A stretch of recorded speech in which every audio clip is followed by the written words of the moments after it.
Hello, my name is Eric Johnson and I'm the Director of Financial Aid here at Illinois Valley Community College. Wanted to go over a few of the basic financial aid information for this upcoming fall semester. We are currently going through fall book vouchers.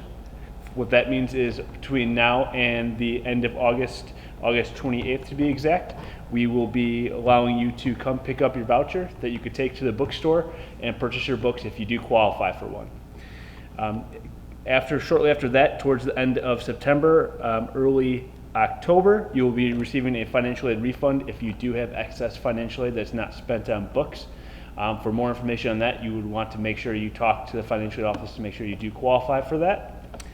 A few things going on about financial aid you want to make sure you're aware of. You have to be attending your credit hours. So just because you're registered for 12 credit hours does not mean you're going to get financial aid for 12 credit hours. You have to be attending after 10th day.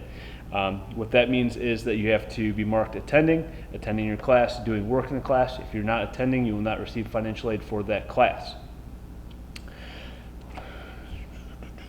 To receive a financial aid student loan, you have to be in at least 6 credit hours. So you cannot just, again, you have to be attending 6 credit hours. Just because you take one class does not mean you qualify for a student loan.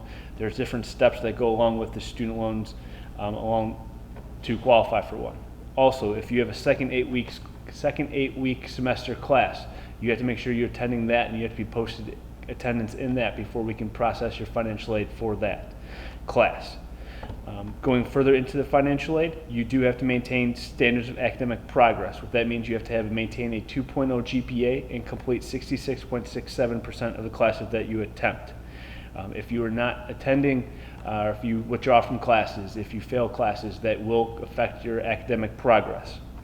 That also, you have to be within 150% of the timeline. What that means is that your associate's degree that takes 64 credits, you have a maximum of 96 credits you can attempt.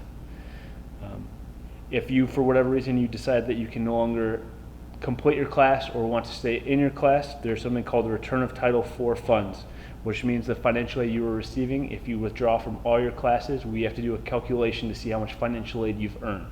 Financial aid is given to students who have attended classes, continued classes, and passed classes. So if you're taking classes and for whatever reason you do have to drop classes, there is that calculation and you could potentially owe the college money that you had to return back to cover tuition. So it's very important that if you do decide to drop classes, come talk to the financial aid office to avoid any kind of financial aid ramifications. A few different things to talk about here. Coming up in October, the 2021-2022 FAFSA, it opens up October 1st. We do have different things that we can do to help your situation, especially during COVID. It's called special circumstance. So if something should happen to your income from 2019 to now, we can adjust that to help make for an accurate picture of your current household. At the end of the fall semester and the beginning of the spring semester, I want to make sure that you contact the cashier's office to make sure that you hold your classes for the spring semester so you're not dropped. You have to contact the cashier each semester to let them know that you are using financial aid to hold your classes. Once that's done, you'll be all set and ready to go for the upcoming spring semester.